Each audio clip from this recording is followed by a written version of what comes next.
Hello and welcome to this quick tip today in Motion RC.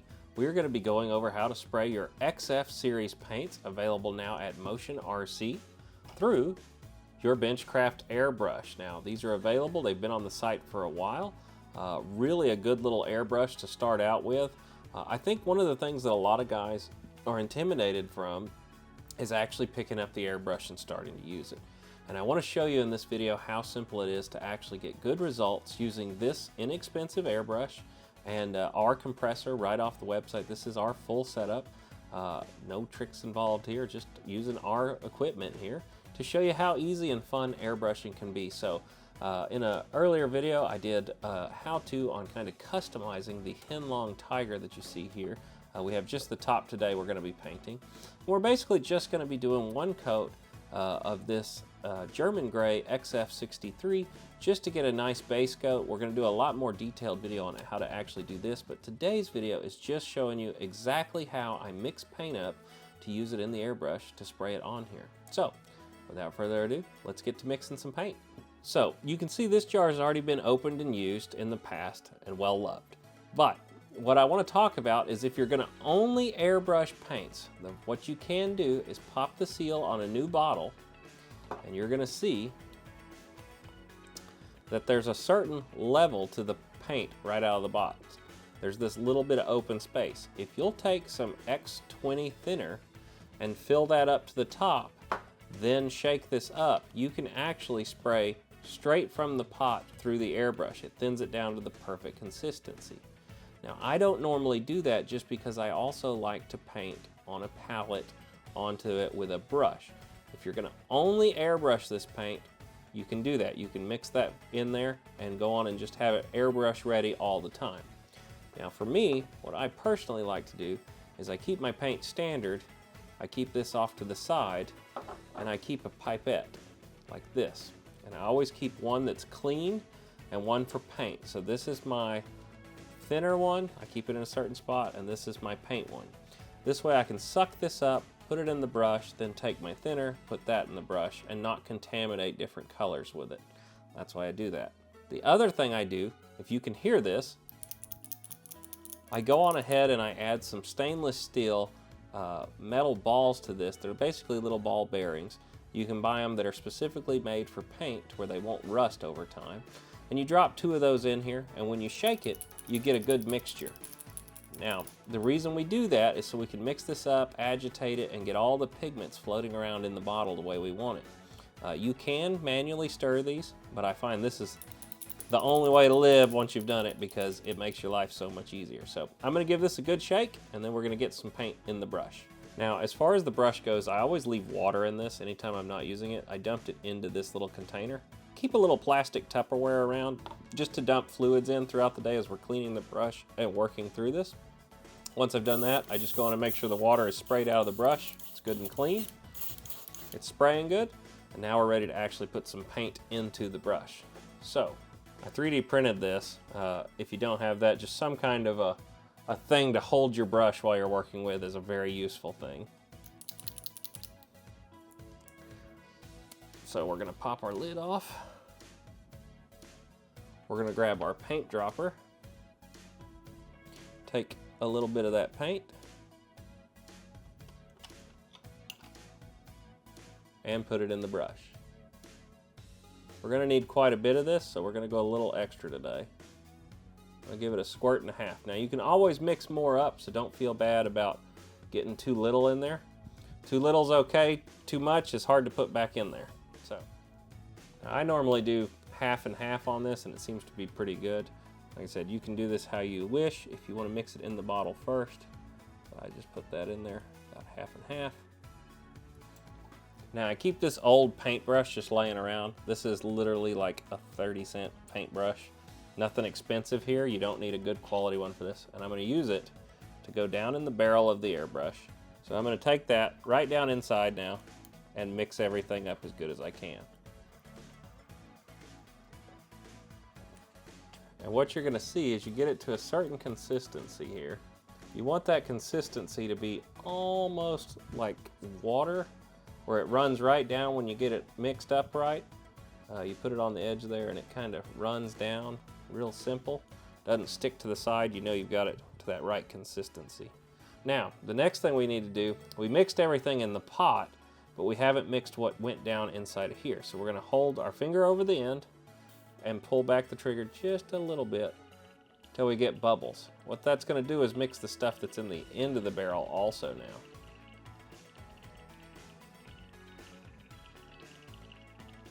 There you go. Now we can put the lid on so we can keep the paint from drying out, hopefully, as we're spraying. And we can do a couple test hits. Now, I have this thing here, it's just made out of silicone, so paint cleans off it really easy, so I always just test hit right here.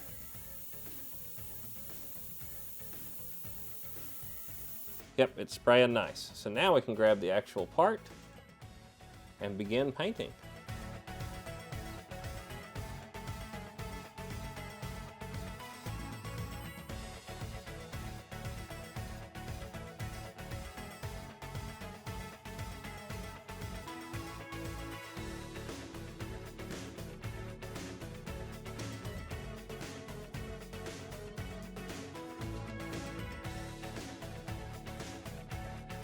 So, I have now got my part painted that I wanted to paint. We need to now talk about what you're going to do if you're trying to change colors or you're done painting for the day.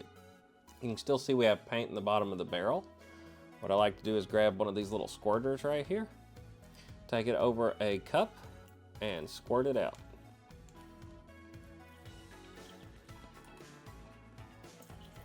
This just gets that initial load out of the brush. Then we grab a rag, give it a quick wipe out. All we're trying to do is start cleaning this out. Now, Tamiya is not a water-based paint. It is an alcohol-based paint, so you will need to clean your brush with the actual thinner. Grab some X20. Same little pipette we were using before. Take some X20. Spray it in the brush. Now let's backflow it. So we're going to hold our finger over the end and backflow. You can see that paint starting to come up in there. We can also take our little brush and start to work that thinner around in the cup. We want everything squeaky clean inside of the airbrush.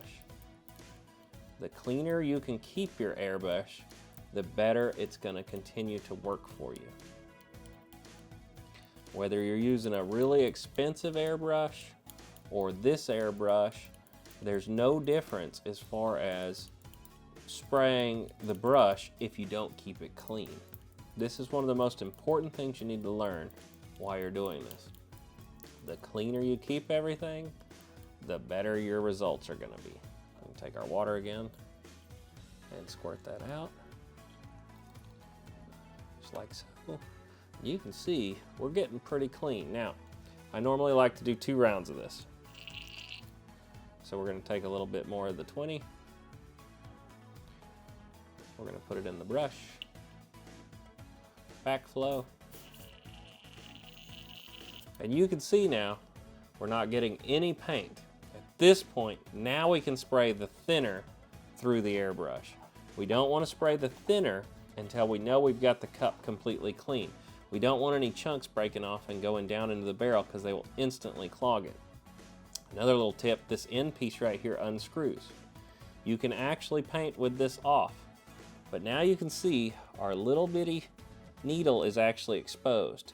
Be very careful, it is easy to bend this. If you bend the nozzle, your airbrush will not work correctly. Take your towel. I like to spray a little bit of thinner through the brush onto the towel and then clean the tip. While spraying, cleaning the tip. Now we're going to let the tip back out. Now we can actually clean the tip. And once again, be very, very careful in this part as to not damage that. But now that is squeaky clean. We can do a little quick test hit. And the airbrush is working beautifully. It's hard to see that on camera, but let's see. Can you guys see this mist coming out? I need a dark color. And you'll tell, because you can see that very fine mist comes out. When you barely pull the trigger back, the more you go, the more that comes out. You want that very fine mist coming out. Now, the last thing you can do if you really want to keep your airbrush running really clean is you can actually remove the nozzle. We just unscrew this back piece. There's this collet right here. We're going to loosen that off, and then we can slide the needle out. Once again, being very careful not to damage this needle. Now you can see there's all kinds of paints and smudge on here. Take a little bit of our cleaner on a rag. Need a little bit more cleaner.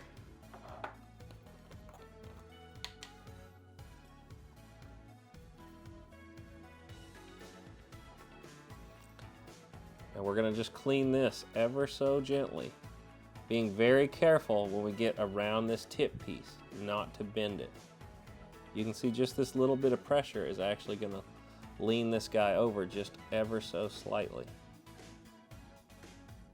So be very careful right there around the end. Now when I'm done for the day, I clean this. If it's just between coats, I will not remove this from the brush. Everything we did up until was good enough.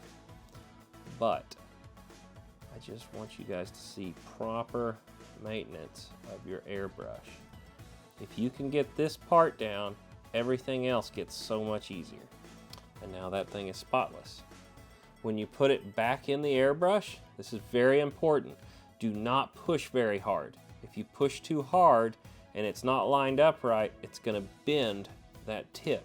So we're going to line it up, and we're going to start installing it using very, very small input to get it into the airbrush. I can now feel that it's about here. There's actually a little ring in there that's made out of plastic that this goes through and makes a seat to let the paint not come up into the airbrush. We need to get it past that, but it shouldn't take more than just, barely pushing on this to get it all the way up to the front of the airbrush. We can check. The needle is poking out. We've got it all the way to the front. That is very crucial. You do not force that in there. You will damage the airbrush. Then take your little piece, screw it on, cover this up. There's actually a lot of times that I'll paint with this piece not on the airbrush either, just so I can clean that easier. Now we can do a little test hit. Water never hurts anything. You can spray it in the air and not have to worry about it going anywhere, and you can see, there it is. We have a very nice light coat if we want. We can go all the way to a really heavy coat. And that is how you take care of and clean this airbrush. Well guys, I hope you enjoyed today's quick tip. This is XF Paint Series. It is available right now at motionrc.com along with the Benchcraft airbrushes. If you decide to pick one of these up and try it, let me know down in the comments. I always love hearing guys start trying this journey because of my videos, and I enjoy seeing those comments down in the bottom of these. So whether it's air, land, or sea, you can get it right here at Motion RC. And until the next time, see you in the next one. Bye guys.